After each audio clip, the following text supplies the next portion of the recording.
It seems like almost every sport has a cool event or a cool moment that can happen during the course of a season or even in a singular game, except for the sport of swimming.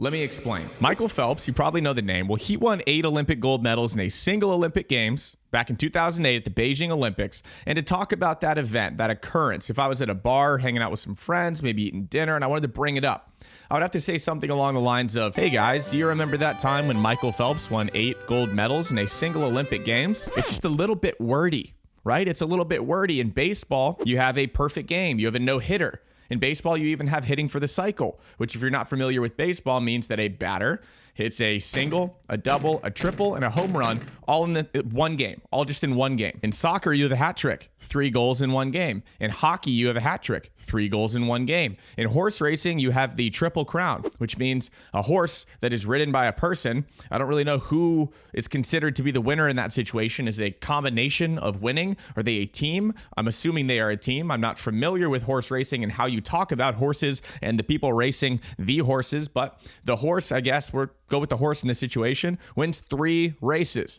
Kentucky Derby, the Belmont Stakes, and the Sockwell race, because I don't know the third one. Triple Crown, you have a Grand Slam in tennis, which is not a Grand Slam in baseball. They're not the same thing. They're highly different. Grand Slam in tennis is way cooler. Grand Slam in baseball is something that could happen in every single game that happens on a Friday night. It definitely could happen. That would be an interesting event, but then it would kind of be like a Michael Phelps situation where you'd be like, do you remember that one time when every single game had a Grand Slam in it on that Friday night? You don't just talk about, hey, remember that Grand Slam that happened that one time? It's not the same as a no-hitter. It's not as exciting. There's not as much build-up. Moving on. But in swimming, if you want to talk about a cool event that has taken place, it is just way too wordy. Do you remember that one time? But I think that might have just changed, or at least we have an opportunity to change it.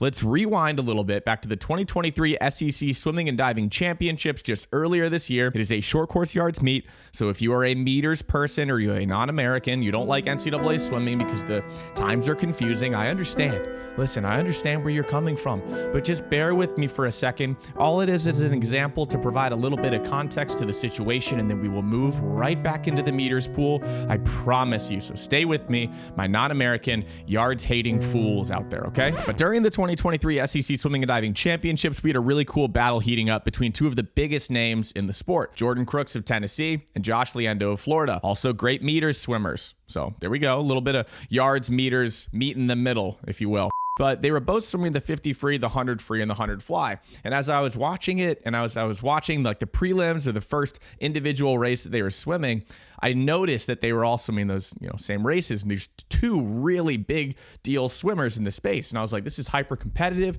It's a really cool thing. I wish if one of these guys won all 3 of these, there was a name for that thing. A name for that event, but we don't have one right now. And it doesn't just have to be the 50 free, 100 free, 100 fly, even though Caleb Dressel kind of made that famous, that little triple when he did something pretty crazy at I believe it was the 2015 NCAA Swimming and Diving Championships. When he won all 3 of those and kind of broke our brains. It doesn't have to be just the 50 free, 100 free, and 100 fly, though. It could be Leon Marchand winning the 200 IM, 400 IM, and 200 breaststroke. It could be Kate Douglas winning the 50 free, like the 500 free and the 100 fly. I mean, she could probably swim just about anything, short course yards, as so could Leon. Come on, Kyle. And so it doesn't have to just be that sprint trio. But I think that thing has to have a name. And there's a reason that one should be allowed to have a name. The reason is because you can only swim 3 individual events. There's only 3 individual events that the NCAA allows you to swim. You can pick your favorites, but you can only swim 3. So there's no way that someone could win 4, and then it gets confusing because you're like, should we be excited about this person winning 3 individual golds when they could win 4 individual golds? No. 3 individual golds, triple dip, whatever you're going to call it. And to be honest with you, I forgot about this whole thing. I forgot about this triple dip until this year at the 2023 World Swimming Championships when Qin Haiyang of China won the 50 breast, the 100 breast, and the 200 breast, and no one really knew how to react. We knew that it was exciting. We knew that it was a really cool thing. We knew that it had never been done before, and there's a reason for that we'll get to in a second. But I think the reason that it didn't get as much of this, whatever this is that I'm doing, I think you know what I mean, is because it didn't have a name. We didn't have a name for this event, this thing. And luckily, since he's the first one that's ever done it, we have some time to think about what we want to name it before someone else, just kidding. Kaylee McKeown did it in the backstroke events just like a couple days later, maybe even one day later. 50 back, 100 back, and 200 back. We didn't have time to name it. We didn't have time to build it up. And what I mean by build it up is when you have a no-hitter going in baseball or you have a perfect game going in baseball, the media is supposed to not talk about it. You're supposed to not talk about it because if you talk about it, then it's your fault if it doesn't happen. It's not the pitcher's fault. It's not the hitter's fault that got a hit off the pitcher that had a perfect game or a no-hitter going. It is the media's fault. So if we had someone that had won the 50 back and the 100 back, and then the 200 back is incoming. I don't know if that's the correct order. Who knows anymore, right? 50 back and 100 back titles. Then all of a sudden we're like, triple dip. And we're excited. We're excited this might take place. We might see someone pull off a triple dip. And then they don't win the 200 back. Media curse. You know, it's exciting. You can build up some excitement. You can put up a graphic before that event that says this person was the last one to pull off the triple dip. Here's a full list of the triple dips that have ever happened at the World Championships. Qin Haiyang might pull off back-to-back triple dips at World Championships after he pulled off the first triple dip ever at the 2023 World Swimming Championships that took place in Fukuoka, Japan. It's exciting. And speaking of the first ever triple dip to have ever happened, and if you want to rename it and you don't like triple dip, then drop a name in the comments section. Try to name it. This is the first time that this has ever happened because we just started offering the 50s at World Championships. So we haven't had that much time for someone to be able to pull off a triple dip, a 50, 100, and a 200 combo sweeperooski of all the same stroke. We haven't had a lot of time. And so if you think, and I thought this would be a fun game and a fun little thing for us to engage with in the comments section is, if you think you know of someone back in the day, because people tell me all the time that my swimming history knowledge is limited. Boom.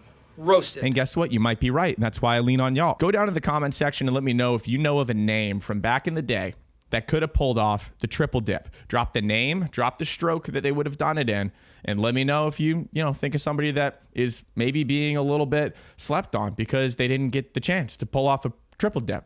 I think it's a little unfair that they didn't get to pull off a triple dip because a triple dip is a really impressive thing. Congratulations, Qin Haiyang of China, the breaststroke triple dip. Congratulations, Kaylee McKeown of Australia, the backstroke triple dip queen. We're all highly impressed, and we all wish that we could name your accomplishment in some way, shape, or form and use a graphic on stream to promote this incredible thing that both of you have accomplished. We are working diligently to be able to, at the next World Championships, which I think is like 2 months away, to be able to hype up this event of this kind and try to start to build a chronology of the first, second, third, fourth, fifth, sixth, who knows how many people will eventually pull off a triple dip supreme combo surprise. Thank y'all for watching. Drop your name in the comment section, not your first and last name, but drop the name of what you think this should be called.